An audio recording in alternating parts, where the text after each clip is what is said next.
All right, guys. Hi, welcome to Math Therapy. Here we are, a bonus episode that came out of nowhere that I would never have predicted, quite frankly, because we had a whole other plan for this week. But suddenly, the Blue Jays were in the World Series, and I jumped on the bandwagon.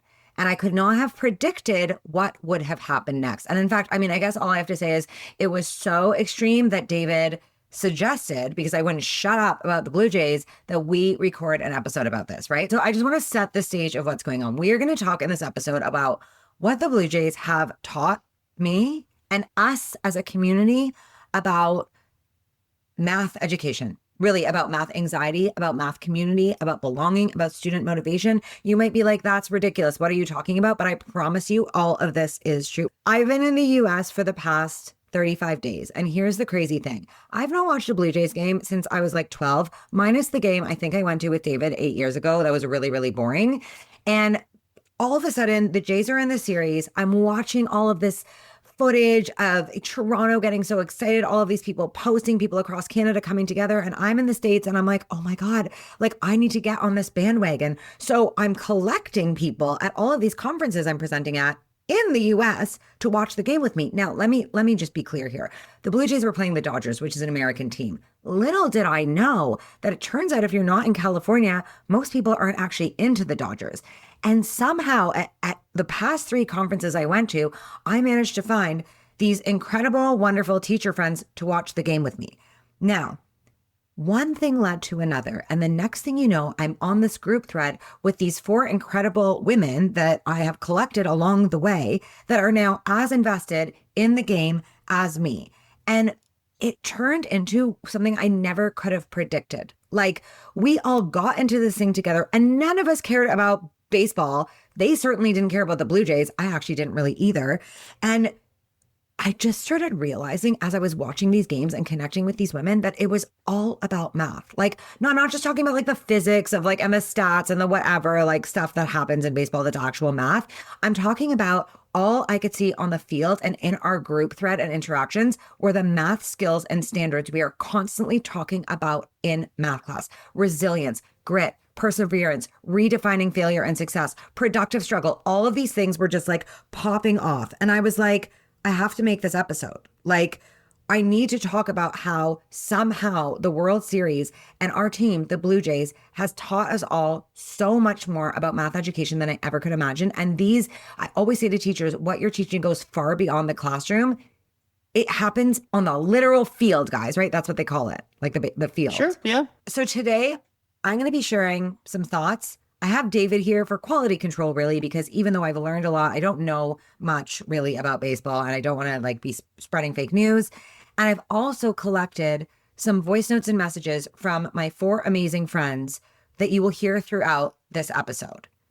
Okay, so you watched with a bunch of your teacher friends, and then you guys were suddenly experts on every aspect of the game of baseball. And then you have a group thread, because maybe a lot of people listening probably have no idea what you're talking about. Maybe like, I don't know if everyone is a baseball fan or a World Series fan or knows what happened the last few days. Okay. Just that like so, we are from Toronto. Okay. And therefore by default, we are Toronto Blue Jays fans. And the World Series championship happened in Toronto, and the Jays made it to game 7 out of a 7-game series. It was a very dramatic series, a lot of ups and downs, and they persevered. But then at the very final moment, they lost to the LA Dodgers. And it was extremely heartbreaking for all Canadians and a lot of Americans who also hate the Dodgers and who are fans. But wait. Yeah. You should tell them, too, that part of the reason it's such a big deal is we have not won since 93. That is correct. We won back-to-back World Series, 92 and 93. I actually was at the game when they won the World Series, when Joe Carter hit his famous home run, the walk-off home run that won the World Series in 93. And it was a historic moment for Toronto and for Canada. And so, yeah, for them to be back there and they're extreme underdogs this whole season.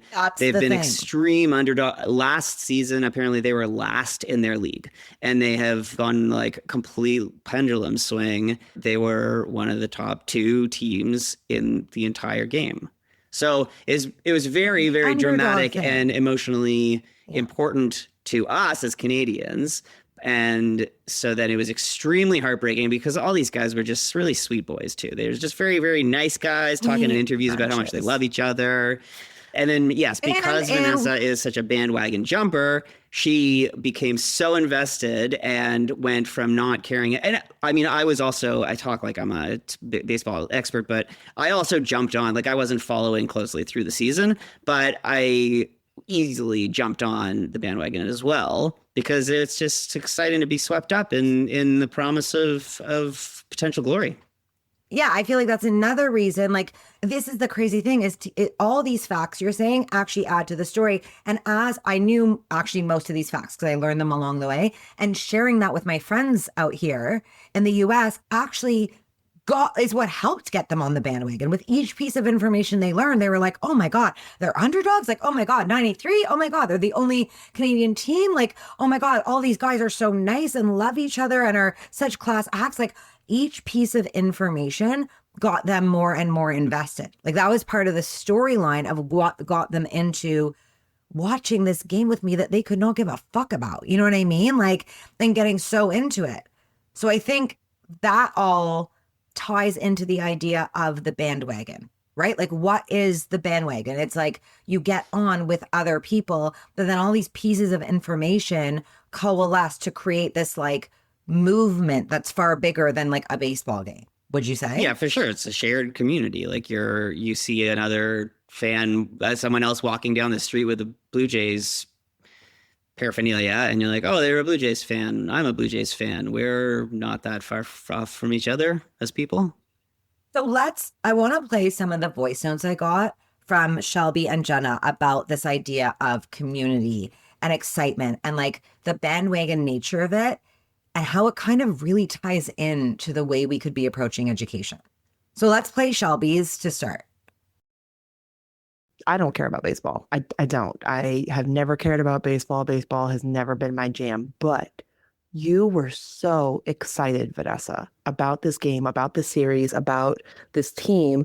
And that excitement was infectious. And even though I was not excited about the game, I was excited for you. And so I decided, okay, well, let me see what this thing is about. Because if she's so excited, maybe like if nothing else, I will enjoy watching her be excited.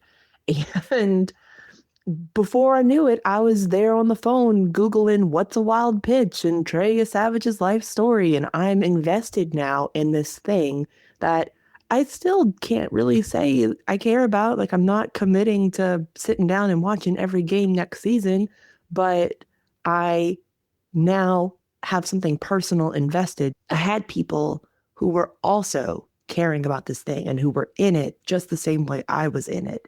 And it reminded me of when I was in college taking some of these, 3,000 and 4,000 level math courses that I didn't particularly care about. I do not spend my weekends doing abstract algebra, but I remember these courses so well because of the people, because we would spend nights in the third floor of the math building of our college campus studying together and working problems together and commiserating and being joyful together when we made a discovery. And it evoked that same feeling in me doing this with y'all, where we were just kind of in this moment together, and our excitement was feeding each other's excitement. I mean, there's so many things in there I think are so cool that made me really think, like the idea of being excited just because someone else is excited because it's contagious, and the idea of community. And it makes me think of a classroom of when like we all have heard, or I bet we can all remember this teacher that we were like, honestly, we didn't even care about the subject, but my teacher was so into it. Like, it's often like the history teacher, I feel like you're like, the history teacher was just so into it that I started caring. And I think about Eva, like my math teacher, she was just so excited about math that I was like, I don't like, it kind of just made me so excited with her. I think that's part of the bandwagon. Like, it's like you're just getting lost in someone else's excitement and it's contagious. So because of that literal energy of excitement, you get into the subject. Like, do you know what I mean? Yeah, like you were actually excited about math because of Eva. Like, I agree with you. I agree with you in principle, but the idea of comparing, like, obviously a professional sport, there's like physical acts of prowess and jumps and people like diving for balls and smacking a ball 500 feet. Like, it's a lot of exciting things. So it's not hard for like somebody like you to be excited about that and get other people excited. So that was what I was curious, is how does a teacher get excited about math to get their students excited like Eva did with you? I actually disagree. Like, I think it's like, well, I agree and disagree, because I think the thing is with baseball, if you don't actually know the rules, as I did not until several days ago, you're just watching shit, right? Like, you're like not even understanding what's going on. Like, I don't know, all of a sudden someone's walking, all of a sudden someone's not on the base, and you're just like, what is this? But the fact that, like Shelby said, the fact that I'm so excited about it, and I'm like, no, like, let me explain how this thing works, or like, what just happened? Let's look it up. Like, there's so much riding on this. It gets you invested in going further into it. And like, yeah, math, you could be in math class and a teacher's like so excited, and you're like, I don't even know what they're excited about, but they are popping off right now. They're so pumped. They're so happy. And if that energy passes on, you might be like, all right, like, tell me why this is so exciting. Like, what are you talking about? And as you start learning more about anything, it actually can be really interesting and exciting. But you have to be invested enough to get past the fact that you don't know anything. Because I could have just watched the baseball game by myself, staring at a screen. It's not the World Series, and I would have just turned it off. I'd have been like, I don't know, I see a bunch of people hitting and catching things. Like, and there are parts of baseball that are really slow. Like, you're just like, okay. But so I actually think they are comparable. It's like, there are lots of cool things in math, but often the excitement of the person teaching it to you or of the classroom culture is what gets you invested enough to like push through the fact that you don't know what's going on. Yeah. If it's like, why does a walk matter? Like, yeah, he's just walking to the base, but it's because in the context of what the score is and how many outs there are, like that defines the stakes. And so if like a lot more is on the line of whether or not this guy walks here, that does make it more exciting, as opposed to if you don't know any of that stuff, it's just like, yeah, whatever, he's going to walk. Like, he's literally walking to a place, big deal.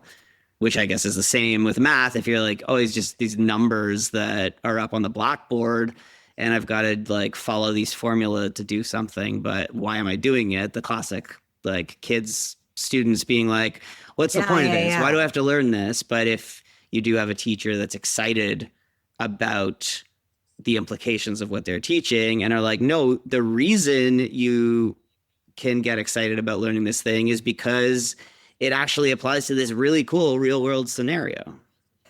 You know, Kim Montague sent us a text, and she said, I can't stop thinking about how I went from not knowing about the game and that Canada has a team in MLB to you encouraging me to watch, and I was all in. Then when I knew others were watching, I could not stop talking to them about my feelings. Shelby is right. This was community building, and I felt such stress worrying about you.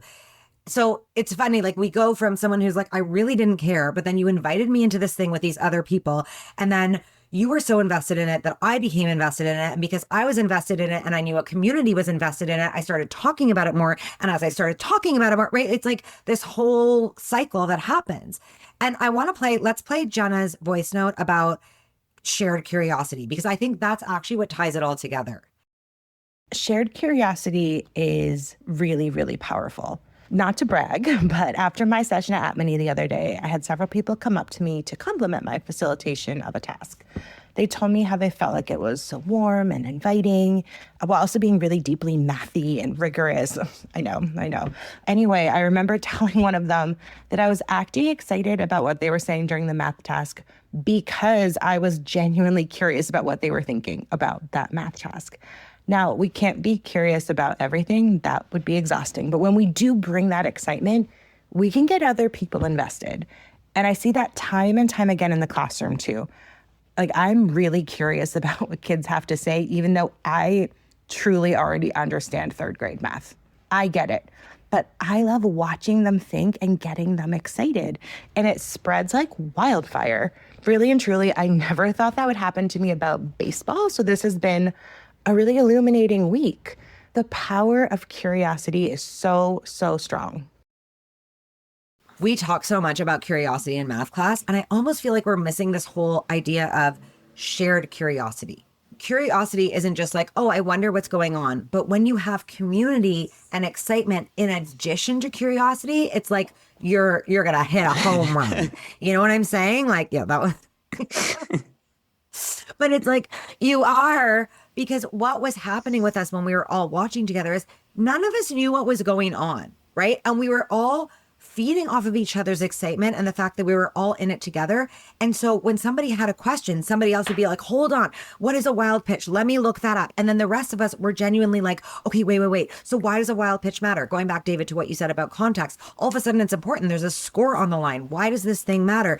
We FaceTimed you. Remember, we FaceTimed you to ask you, because you were like, yeah, you were like, do you know the story of this pitcher? And we were all like, who is you savage? Like, who is this guy? And then we were locked in as you explained his life story. And then as you explained his life story, you got off the thing. By the way, you don't even know this. Jenna started looking. She knows his parents' name. I think they're David and Cheryl. I think I remember. She keeps saying son of David and Cheryl. Like she literally knew all these facts about him. But all of it was this idea of we were all wondering, we were all asking questions, we were helping each other learn, we were like explaining why it mattered. Anyways, okay, I'm gonna stop now. But I'm just getting so worked up, being like, I think curiosity is more than just like, ooh, let's create some suspense. It's like curiosity also happens when there's community and other people to wonder with. Another thing that came up that we were all talking about, like me, Shelby, Jenna, Allison, and Kim, was like, how did we in the span of a week and a half suddenly learn all the rules to okay, not all the rules, but suddenly we are a wealth of knowledge. We understand all of these things about how to play the game. We know facts about these players' history and their lives and their stories. We understand, we can now watch, like by the end of it, we started the entire thing watching the game being like, I have no idea what's going on. To the last game, we were messaging each other being like, did you see that wild pitch? Oh, there's like a bench brawl. Like, oh, okay, I actually just learned what that meant. But do you know what I mean? We knew what was going on. How did that happen? Reason is this thing called meaningfulness. What does it mean for something to be meaningful? Now, we talk about this in math class all the time. We want to make math meaningful, relevant in real life. And I've said this on so many podcasts. I said it with Raj. I said it in another interview. That something being relevant doesn't mean, oh, we talk about apples or trains or something a kid has seen. It has to be something that is relevant to them right now. And relevance actually perhaps means meaningfulness. So here's what Shelby had to say. I think a lot of times we actually take meaningfulness and make it, well, when am I ever going to use this? And I don't actually think that's what meaningfulness is. I think that meaningfulness is, why should I care about this thing? And I didn't care about this thing at first because I don't care about baseball, but I do care about Vanessa. I do care about my friends and my community. I do care about other people being excited about something and being curious about, okay, well, they're excited, so let me go and experience this thing, preferably with them, and find out why they're excited. And I was not watching the game until Vanessa texted me. I was like, did you see what happened? You need to go turn the game on right now. And once I did, it brought back all those feelings we had at the bar watching the TV together.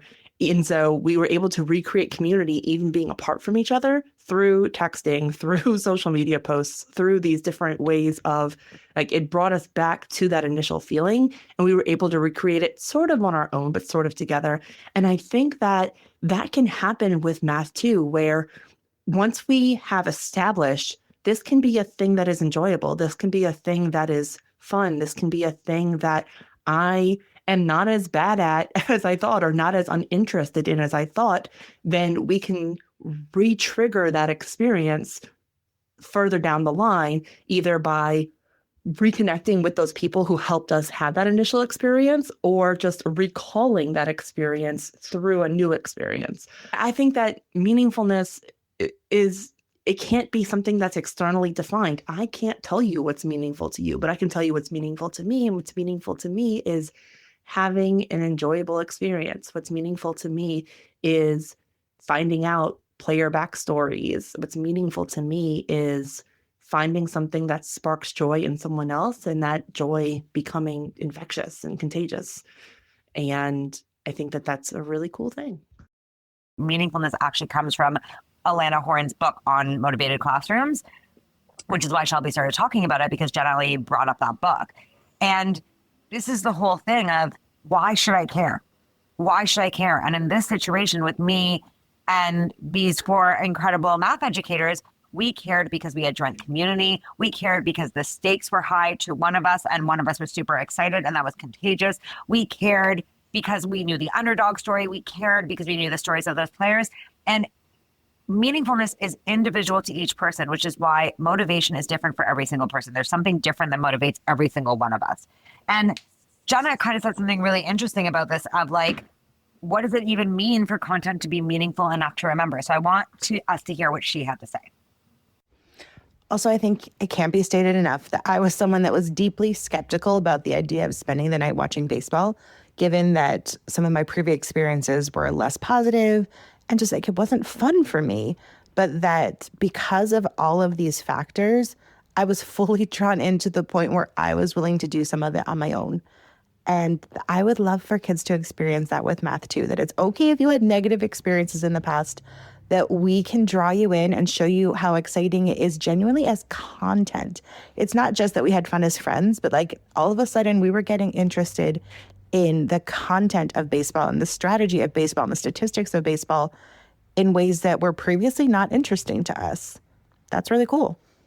I love that so much because it's true, right? By the 3rd game we had watched together, we were starting to do, like, I was like, oh, are they going to put in a pinch runner? Like, I now knew what that was and what it was for. I now knew this rule that, like, if you put in a pinch hitter, I actually thought you could put in any pinch hitter. Like, you could be like, oh, like, we're just going to put Ohtani up. The point is that we were all, starting to come up with our own strategies and being like, should they do this? Should they do that? Listen, all of us have watched baseball previously in our lives at some point. None of us remembered or retained a single rule because it didn't mean anything to us. And now, within literally a week, some of us just a couple of days, we had learned a ton of the rules and we're probably going to remember them. Like Shelby said, I'm going to remember this World Series probably forever. I'm probably going to remember these random facts about Savage for the rest of my life. You know what I mean? It's going to be like living rent free in my brain. And it's all because a whole host of reasons for why that content was meaningful. And Jenna's right. It's not just, oh, it was meaningful. We were having fun with friends. Yes, that was part of it, but it translated into genuine interest around the content. And I wonder how we can bring those principles into math class so that kids aren't just having fun because it's fun, but that translates into a genuine interest in the content to the point where they want to do that work and look that stuff up on their own. All right, taking a little pause here to interrupt this recap session. As you might be able to tell, we threw this together pretty hastily and last minute, and so forgot to introduce the next guest that is popping on as a very special remote analyst to share his expertise.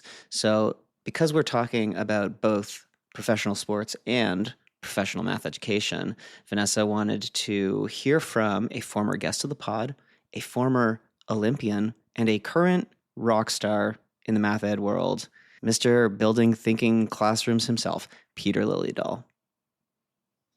Peter, as you may or may not know, I've now joined the Blue Jays bandwagon. I'm in deep. I've been collecting Americans to jump on the bandwagon with me, and I collected a whole bunch. Like, so much. The reason we're recording this episode is because we all got so invested. They were up till 12:30 in the morning in their respective states watching this game that they could not care less about, quite frankly. You know what I mean? Like, so part of what I was realizing. But they cared about you.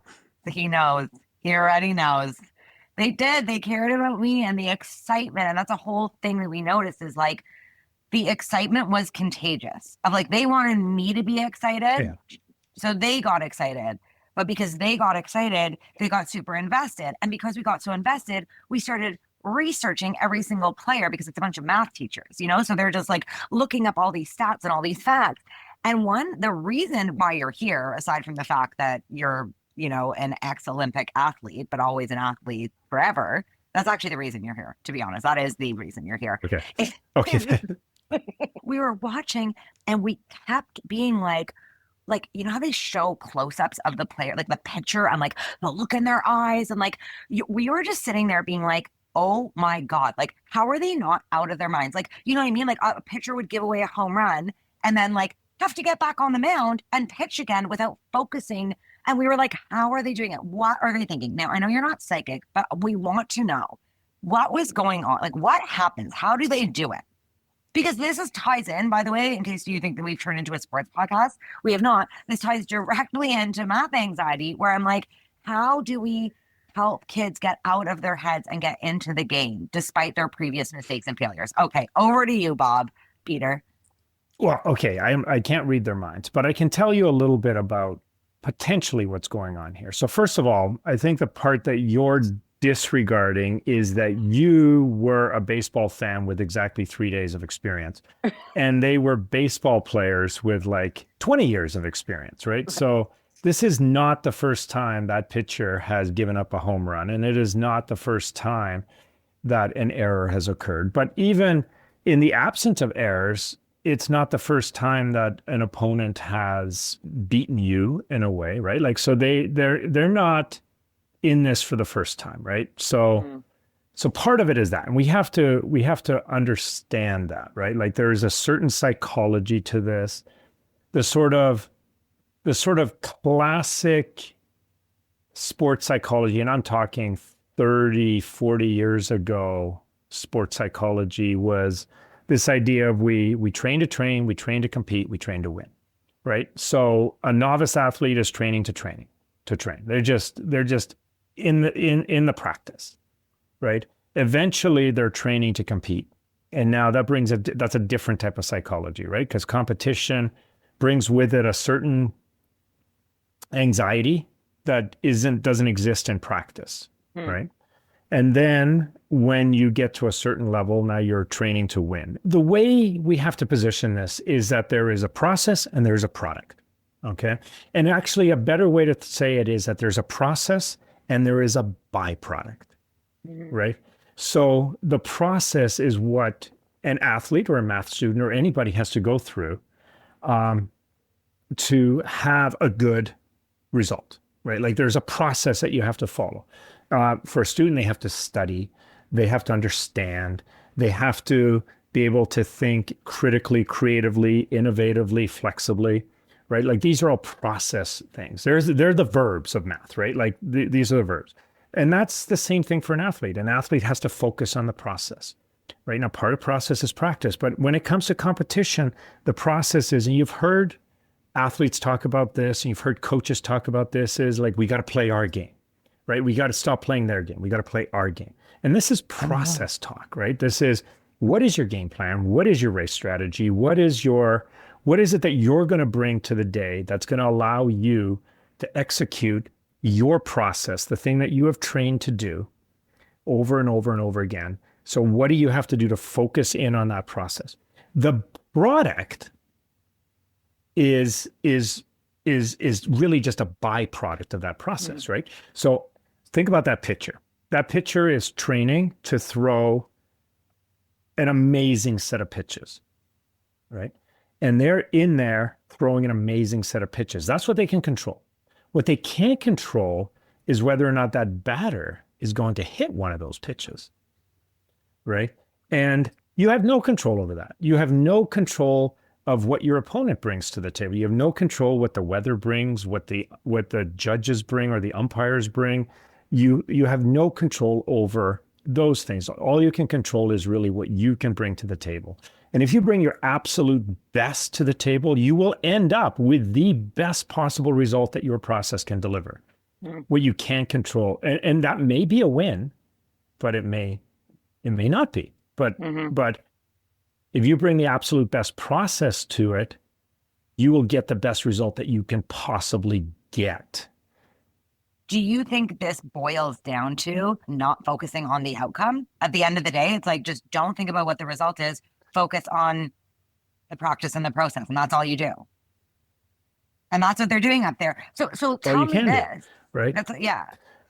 Much easier said than done. Because like we still want to win, right? Like, so at the same time as you're trying to force your focus on your process, you're trying to suppress that desire to focus on the outcome of the product, right? Like, so it's always knocking at the door.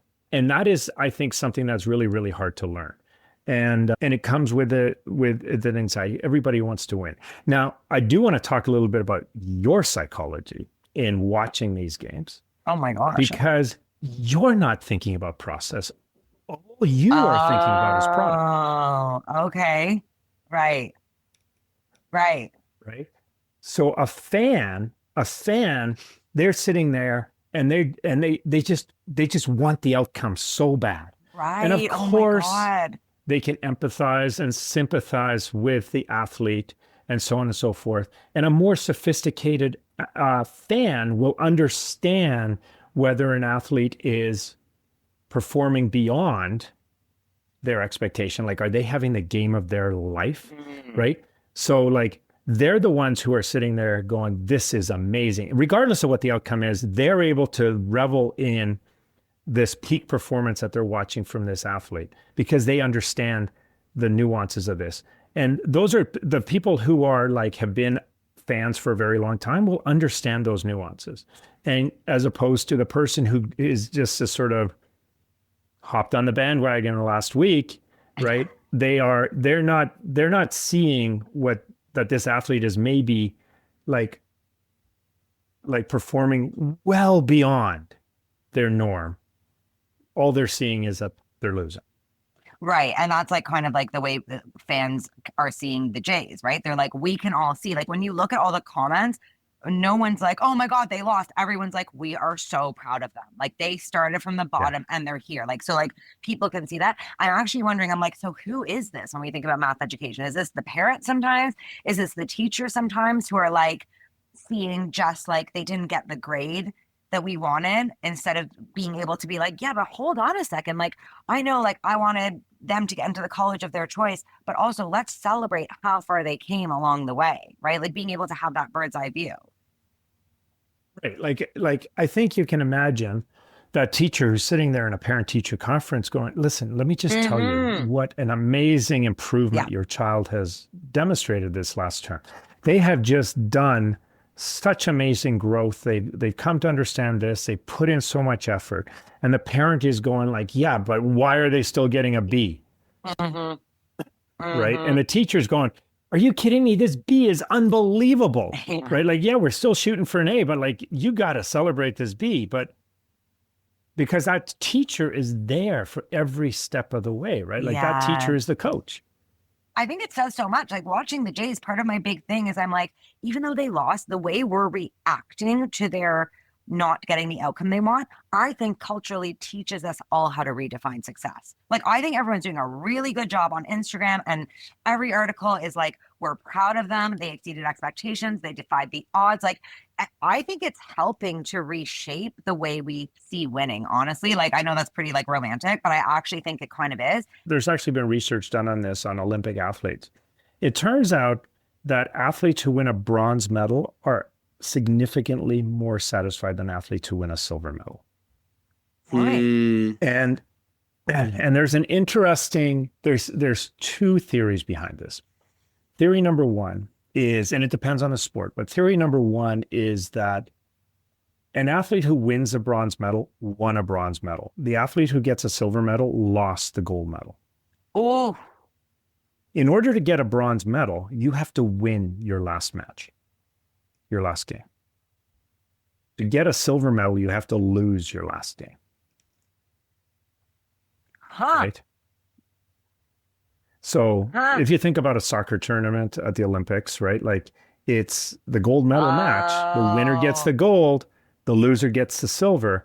But then the bronze medal match, the winner gets the bronze and the loser gets fourth, right?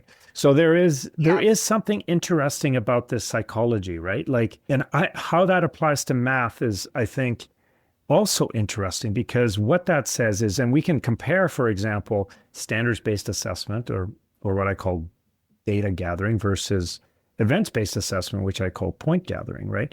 Like in a point gathering system, basically everybody starts with 100% and then you just lose marks as you make mistakes. So like, whereas in a data gathering paradigm, you gain grades as you demonstrate learning. So there is that sort of, I'm winning my way into this grade as opposed to I'm losing my way into this grade. I mean, that is huge. I think what this is pointing to is that we are going to have to do an entire episode on sports versus math, because there's actually so much we could be talking about. I really think everything you're saying to me is pointing to like, we've kind of made up what it means to win. We defined it, right? And sometimes the numbers are the same, but the way we get into it and our psychology around it is different, which kind of shows you like aside from being like, we won the final thing, we won the series, we won the gold, like obviously like, fine, that's like a points-based thing and there's this one outcome. But this idea about bronze versus silver and that whether it's good or bad, even though you're getting the same outcome, the idea of a points-based system versus a standards-based system where you're losing your way in or winning your way in, all of these things are so psychological, which just goes to show us like, so like our definition of success really is so psychologically driven. And if we define it in a counterproductive way, we're going to end up like stumbling along the way. You know what I mean? Like it's going to end up getting in our way of the process, which actually ultimately is what we need to learn things. Right.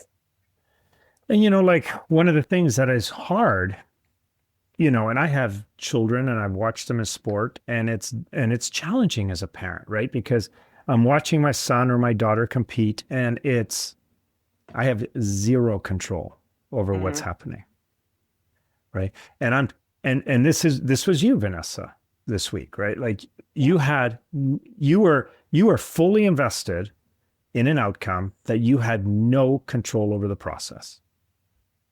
Whereas the athlete, like I remember as an athlete flying home from competitions and I hadn't maybe medaled, but I had this really warm, satisfied feeling as I'm sitting on the plane because for me, I had the race of my life. I had exceeded my expectation, or I had performed beyond what I've ever performed at before. And so the outcome didn't matter because I had done everything I possibly could. I'd left it all out there and I had this amazing satisfaction that I couldn't have done better, right? Which is a way better feeling than sitting on that plane flying home feeling like if I only would have. Right? So let's connect this back, because I actually think you just did that beautifully, of like the idea of how do we deal with these high anxiety situations, right? And what you've just said there is kind of so poignant, right? This idea of like, you're focused. Is it that you are choosing where to focus? Like you are choosing to focus on the fact that you have done something that you're really proud of versus the fact that you did not get some arbitrary outcome. Is that it? A part of it? So let's talk about you when you're about to go on stage, right? You're about to go on stage. How are you feeling? Right? Like, I'm so nervous. Like, because I have co-presented with you, right? And we're on, and we can talk about being on stage together in front of hundreds and hundreds of people, but we can also talk about you getting on stage for a performance with your band, right? Like, are you nervous? Yeah. So you're nervous, but is that a bad thing, right? So it's really clear that a little bit of nerves puts you in a heightened state, which actually leads to better performance. Okay. So no nerves, like when you have no emotions about it, you kind of flat. A little bit of nerves, it puts you in a heightened state, better performance. Too much nerves. Yeah. And now you're losing, right? Because it's a bell curve, right? So it's like you've now exceeded that peak stimulus point, and now additional stimulus is actually leading to lower performance. So what is it that you have to do to control and focus this anxiety in the right spaces so that you don't get overstimulated? So going in for a student who is learning mathematics, we don't want them to have any sort of heightened state of anxiety, but testing is an unavoidable part, and they're going to have some anxiety around that, some nerves around that, which isn't entirely a negative thing as long as it's controlled and focused. What are they whispering to one another when the players or the coaches can see that a player has gotten into their heads? What do they go over and say that? Because it's like, what do they say in that moment? I'm always like, what are they talking about? Part of this may be that manager or coach is walking out to the mound. They called a timeout. They're walking out to the mound. What they're saying to him may be completely inconsequential. What they're doing is buying this athlete time for them to back off from the edge of that overstimulus, regain control, and be able to do.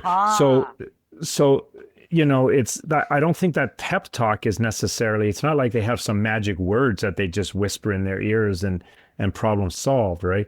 That's not what it is. It's about creating some time and distance for that athlete to regroup and then get back onto the process. I was going to say that to go back to like Vanessa's initial question about what is going through the mind of, let's say a pitcher out there who's just given up a home run so Peter, how familiar did you get with some of these players? Did you do as deep a dive on as Vanessa did on some of the actual players? Like, do you know about that like 22-year-old pitcher, Savage? Yeah. Okay. So twice in the series, he was pitching incredibly, and then there came a point, I think it was game 3 or game 4, you can tell that he was like all of a sudden getting a bit too excited, and he started throwing some bad pitches, and then the Blue Jays catcher came out to the mound to give him a pep talk. So like exactly like Vanessa, you're asking, what are they talking about? And so it was clear the catcher just recognized in that moment and this connects to what Peter was saying before about that idea of process versus outcome. So it's interesting just to hear you explain it that way, because that's what we witnessed watching the catcher go up to the pitcher. And basically the catcher could just see that this young pitcher was like, all of a sudden in that moment, the stress of the situation hit him, and he was no longer performing at his best. So the catcher just went up, and this is what Savage said, I think, afterwards, because they asked him what the catcher said, and he's just like, well, he just like told me to calm down. So it makes sense. And so because the catcher recognized like what you have to do in this situation is just do your thing. Like all those cliches of like, just you'll play your best just by like being you. And it makes sense thinking of it in this context or putting it this way, where if he's going to try harder to be the best, that could actually like put him over the edge of the mental ability to actually perform at his best. So after that little intervention, like you could see he kind of calmed down and he trusted himself. So it is really interesting to think about that. And it's interesting hearing you guys talk about that and the overlap or the parallels to education, because in sports, it's true from the fan perspective, you see the athleticism. And so you can assume, well, these guys must be training in the gym all day long. They're in peak physical fitness, but you don't see any mental training. But there must be so much mental training that they go through, and that's what's interesting hearing you with actual experience talking about the sports psychology. And so often that's what differentiates an athlete. It's not the physical, it's the mental, right? So one of the things that's also important about this picture that I suspect is going on is, so first of all, it's likely that he's in a bit of a dissociative state, right? So he's out there just thinking about the pitch and like living it up and like loving this, like he loves baseball and he's loving this. And all of a sudden he goes, holy crap, I'm at the World Series, right? And then it's like all of a sudden he reconnects, he comes back into his body and he's just like, what is going on here? There's 60,000 fans. And then he has that moment where it's like he's present in not just the game, but the entire spectacle of it. And now he has that overwhelming moment. And then he gets back, and then he has to get focused back on the process and get back into that dissociative state. Not dissociated from the game, but dissociated from the spectacle of the game, right? And this is, I think, one of the things that Vanessa is also alluding to, is that there's actually two things going on, right? There's the game that the athletes are playing, and then there's a game that everybody is watching. And they're two separate experiences, right? They are from, if you've ever been to a hockey game and watched those players and the way they're talking to each other and yelling to each other on the ice, you think like they are completely oblivious to the fact that the fans are all around them, right? They are in the game. That's what they're seeing, as opposed to paying attention to the fact that there's 30,000 eyes on them, pairs of eyes on them, and that there's all this noise in the stands and so on and so forth. So it's like, when we talk about athletes and how they're able to focus, part of that focus comes from the fact that they're in the game. They're not in the spectacle. And any athlete that can get to that peak has to be able to be in that dissociative state. But every once in a while, you kind of slip back and it's like, oh, right? Like, so Vanessa, you and I can probably relate to this when we gave our talk at NCTM, right? Like there's hundreds and hundreds and hundreds of people in the audience, but what were we thinking about? What were we focused on when we were up on stage together, right? We were focused on what we were saying. We were focused on each other, right? Like we were in, like for us, everything about that talk was happening on the stage, right? Yeah. Not what was happening beyond the stage. Yep. But if we would have paused and gone and looked out and gone, holy cow, there's someone sitting way up in the balcony, and there's like, and then it's like, right? Like, we better not screw this up, right? A student on a test, right? It's like, why can they perform and do their thing when they're just doing their homework or they're with their friends, and all of a sudden they're on a test and they freeze, and it's because they're all of a sudden not in the game. In the spectacle rather than in the game. I love that. The game versus the spectacle. Okay, we have to end this. This is now turning into its own episode. We can't actually have this. But the spectacle versus the game, that's a good title. Well, that was great. All right, we're back from our interlude with Peter the Legend Liljedahl. Legend Liljedahl, that's so good. What are your thoughts? Or who are we listening to next? What I want to throw in here is something that Kim said, just to wrap this up, because he said so many things that are really, really interesting. But one of the things that made me think of, especially when he was talking about how he's like, we can't do anything. Like, you're a fan watching, you're not playing the sport, you're anxious about the outcome. There's nothing you can do, right? It reminds me of even being like the idea of focus on the outcome, and we're so stressed that the Jays aren't going to get the outcome that they want to get and that we want them to get, but there's nothing we can actually do because we're watching. It reminds me of what Kim Montague said about how parents often feel when they can't help their kids with math. So just let's listen to that. I really can't stop thinking about how I went from never ever watching a baseball game this season and literally not even knowing that there was a Canadian team in Major League Baseball. So sorry about that, friend. To sitting in my bed and walking around my bedroom, like pacing because I was stressed about the game. It's so funny to me how like that complete 180 can happen. And 100% it was because I knew that you were watching and I knew that there were other people kind of around the country watching. You had said, hey, you should watch. Allison and I are watching, you should watch. And I kind of had to download an app and called in assistance to make that happen. And I think it's because people I knew were doing it and loving it. And there's something about motivation there that I think completely relates to math. I tried to get my son, who's a senior, to do UIL math. He did it in middle school and, you know, kind of liked it, did well at it, whatever. But then for a couple of years, I tried to get him to do it in high school and he was like, man, no thanks. But this year, all of his friends are doing it. And so of course he dove on it. He's happy to do it. They have the best time talking about it. And so sometimes like just motivation, and it's so related to people that you care about. But the anxiety that happened watching this game was overwhelming. And like I said, pacing and like watching intently at every stinking pitch and like listening to what the officials were saying. And do I agree or disagree?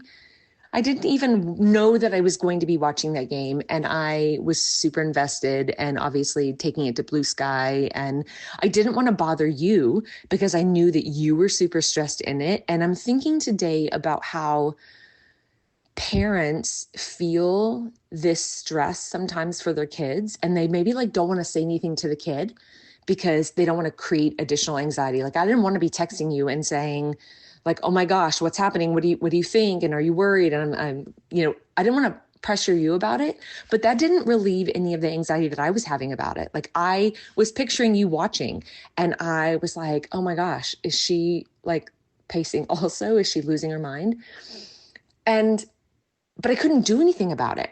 Obviously, I'm not playing baseball and I can't like make your stress go away.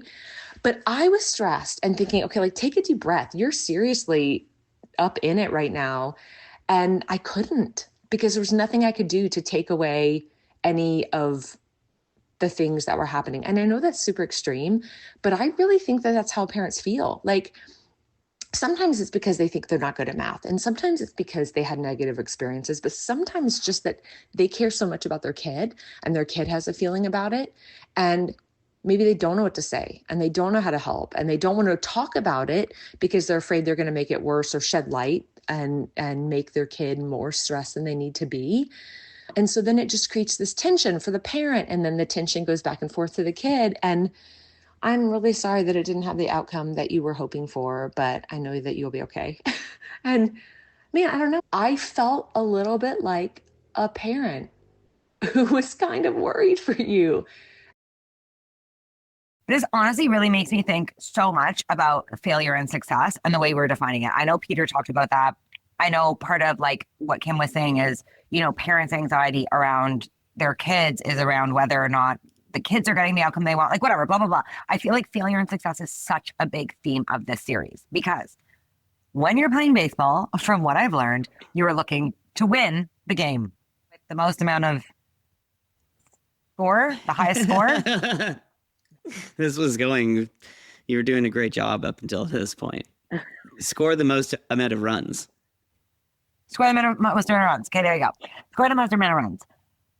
That is technically the definition of success. But what we saw after the game, honestly, was this incredible, I think, outpouring of people saying, we are not disappointed in you, Blue Jays, because you didn't score the most amount of runs. We are proud of you, despite the fact that you didn't get the outcome that was like, technically the goal of the thing.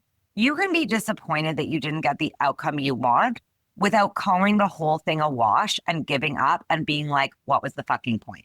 I think that's how we hold the difference. Is like, Of course you can grieve the fact that you didn't get the outcome. You didn't get into the college you wanted. You didn't get hired for the job. You got dumped. Like, of course, but you have to be able to hold that along with being like, but look at how much I've grown. Look at all of the good stuff that did happen. Look at what I'm proud of. Like, I think that's the difference. Because if you're going to just be like, well, fuck it, they lost, fuck that team. Or if a player is going to be like, I gave away that home run, like, I'm just going to quit now. That's very different than being like, I'm really disappointed that happened. But that doesn't mean I can't see all of the amazing things that happen all the way and all the amazing things that are potentially to come. It's like this hope versus a defeat.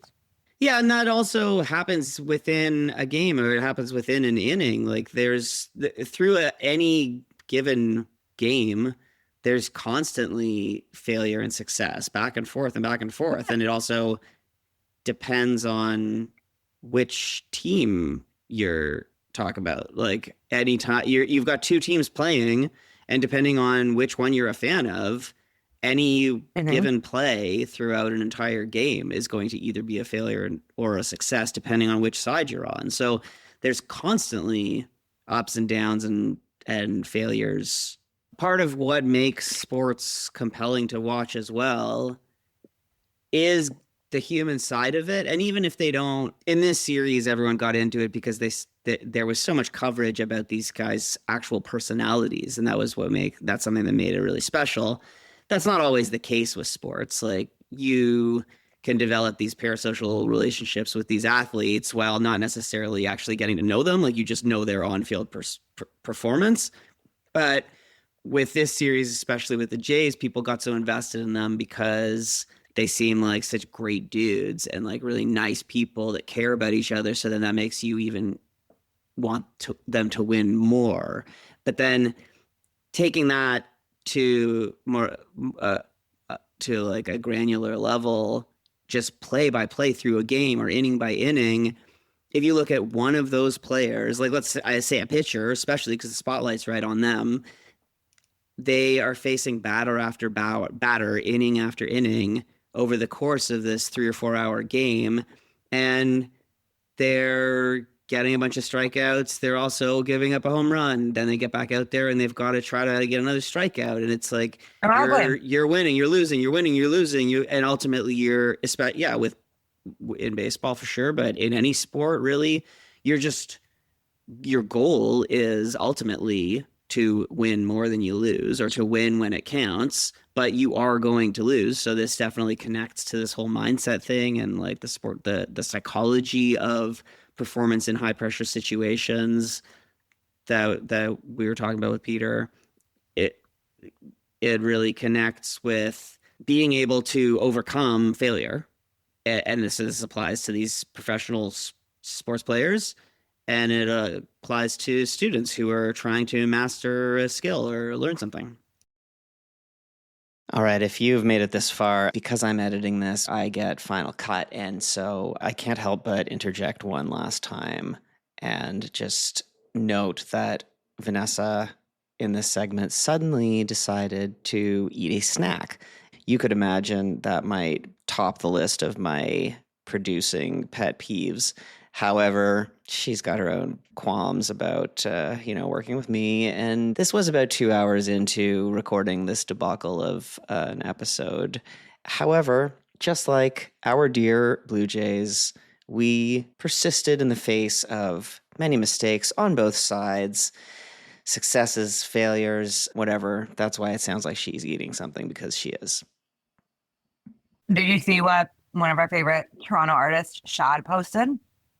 I did, yes. One of the things he said was, what matters most is what you do after the L. After the loss, I think is what L stands for. Correct.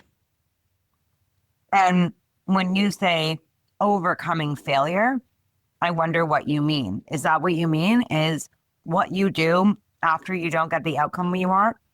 Like, you throw a pitch, the other team hits a home run. What matters is what you do after that. Right? Like, do you get back up there and keep going? Or do you be like, I can't do this anymore and walk off the field? Do you give up? Like, it's like, don't you think that is what overcoming failure really means? It's like, what do you do after you don't get the outcome you want? Yeah, for sure. And I think that that's why people become so invested in the drama of watching a sports team, because it would not be very compelling if these guys just all gave up every time they failed. Like if a batter goes up to the plate and strikes out and then he's like, well, no point really trying anymore. I'll just sit the rest of the game out. Then it's like, oh, he just gave up. That's pretty boring. So it's the fact that the batter goes back up there the next time and is like, well, I'm going to try again this time, and I'm going to try to shake off. Why doesn't that happen in math class? Why doesn't that happen? So many of these kids play sports, and they act like athletes. Like, they're not giving up just when they strike out. Why doesn't it happen?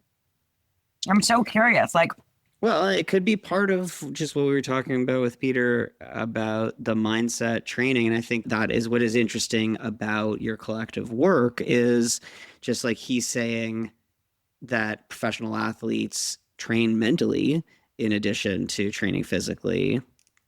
What, like the kinds of strategies that you talk about for teachers to incorporate into their classroom, like mindfulness or other emotional strategies for students to build confidence in themselves and to like overcome their anxieties. That kind of training, I think, is what is missing often from the education system. Like but then I think also there is the teamwork aspect. Like when you're playing sports, then you are part of a team.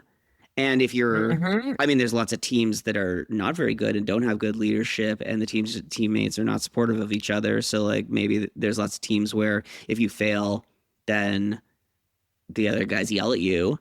But in a good team, you've got teammates who are supportive of each other and are lifting each other up when they fail. You've got coaches helping you in an encouraging and supportive way, and not like yelling at you or shaming you. And so I think that is a big reason why people got so excited about the Jays, especially because the way that they were talking about each other, the way they were being so much nicer to each other and supportive of each other. Any of the guys who were involved in some play close to the end of the game in which the Jays lost the World Series, they have been very loudly criticized by various sports fans, being like, it's that pitcher's fault or it's that runner's fault for not taking a big enough lead. And then someone else is like, no, it's the third base coach's fault for not telling the runner how much of a lead. And then so you do have these people who are like nitpicking any particular thing. But that's what I was saying before, is that over the course of a game, there's countless mistakes, and so a million things. Yeah, why don't you focus on something that happened in the first inning? Like that could have been exactly. Well, exactly. At the end of the day, it's 1 point. It doesn't matter when the point happened. It's called a run, not a point. But yeah, so I think that's why everyone was so enamored with this Jays team, because they were so supportive, and even afterwards, like they're interviewing these guys in the clubhouse after, and like these guys are all bawling their eyes out, and then they'll ask like one of the other guys, like, what do you think of the pitcher Hoffman who gave up that game-winning run? And the guys are like, I would support him anytime. Like I would always put him in that situation. He's the right guy to put it in that situation. Like that time he didn't get it, but most times he would get it. They're like saying the right things. And so I think, so bringing it back to math class, like, yeah, we don't have that kind of an atmosphere. Like usually hopefully you've got a good teacher who, by a good teacher, I mean like hopefully your teacher is encouraging in some way and isn't like doing the opposite or like making a kid feel bad for doing something bad. Like that's obviously a major problem. But in the typical classroom, let's say, like chances are the teacher's trying to make the kid feel better and help them, but it doesn't have the same like, we're all a team with a united goal of like everyone in the class is all gonna get this stuff. Like on a sports team, like some people are superstars and some people are bench players, but the whole team is working on all getting to the end goal and winning together. And so you don't exactly have that in a classroom necessarily. That's a really cool thought. Thanks. Individualistic versus collective nature. And again, like this has so much to do. Jenna Laib was bringing up, the idea of theory of motivated classrooms and how one of the biggest things about motivation is accountability. Being accountable to other people can be one of the most motivating things, right? It can help you when you fail, when you make a mistake, to get back on your feet and to try again, right? That idea of like community is another one. So like accountability and community are two of the most powerful things when things aren't going our way that we can use to reel us back in. This even goes back to what Shelby was saying about excitement being contagious, right? When we're all in something together, or like being on the bandwagon, like all of it, like, yes, the team itself, but also us as fans. Like we keep coming up with the same thing, which is like the idea of the collective, the idea of being a part of something, the idea of something meaning something, the idea of context being important, the idea, but like, to wrap up, I really do want to play you the voice note that Allison sent me, because she watched the last game with me. She watched the last 2 games with me. We were in Newport. We went to this bar called the Red Parrot where no one else was watching. And the first night we were the only people there. And the second night there were a few other people there. We got everyone to watch the game with us. And these people could not give a fuck. They were like, I don't know. I guess like, sure, I'll cheer for the Jays because they're not the Dodgers. But by the end, they stayed almost till the bitter end. And I could just tell they were all just there for me. They were there because they were like, we just want this girl to like get off the floor. Like, we're really rooting for her. Like, do you know what I mean? And after I cried when they lost, we both walked home to our separate hotels, and then she left me this voice note. They have so much to be proud of. They didn't maybe get an A+, they didn't get 100, but they still killed it, right? Like, they took it as close as you could take it without getting a perfect score. Like, if you think about it that way.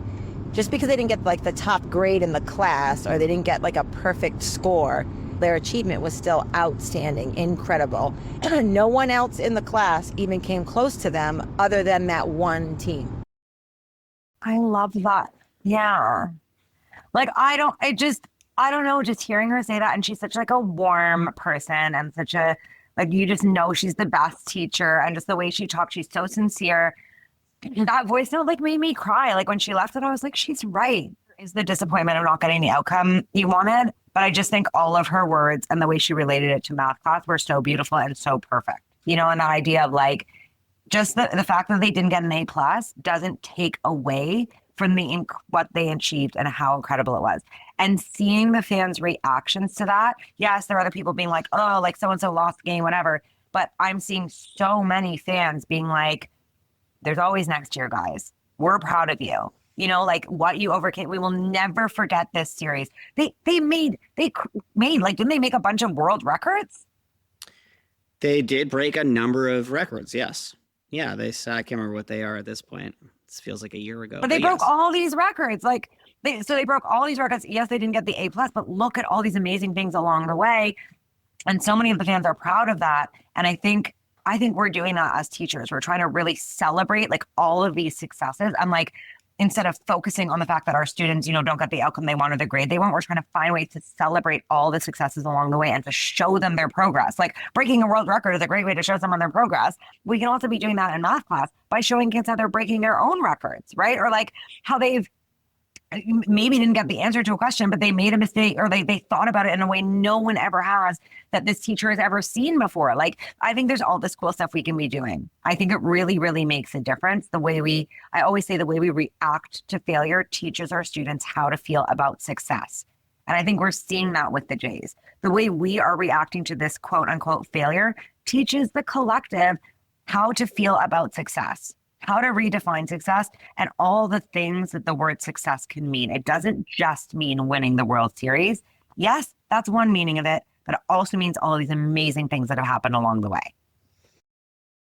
It's interesting because this is just more of an open-ended conversation, or you're just kind of thinking out loud about all this stuff, but it would be interesting just like, what are ways that you could actually bring some of this stuff into the classroom? So maybe that's just a good question to bring to put out to the audience and to fellow teachers, is like, these are really interesting parallels or observations to take from baseball and try to apply it to education. So how could teachers actually do that? Like, how could they make the classroom more like a clubhouse? Oh, that's cool.